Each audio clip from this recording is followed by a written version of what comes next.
She sat in the middle of her own life like a ghost at her own funeral, while the room around her kept moving.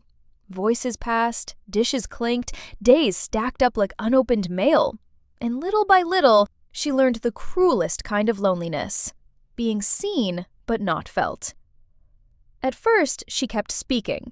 She kept explaining. She kept offering pieces of herself to a marriage, a home, a world that seemed to take and take without ever looking up. But when every word lands in silence, even the loudest heart starts to go still. So she became quieter. Not peaceful, not healed, just careful.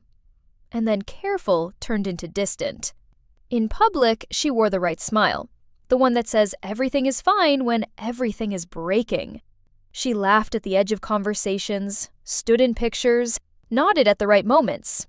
But behind closed doors, in the bathroom light and the mirror's cold stare, the tears came without ceremony.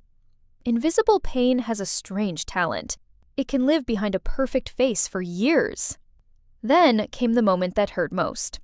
She looked into the mirror and did not recognize the woman looking back. The eyes were familiar. The face was familiar.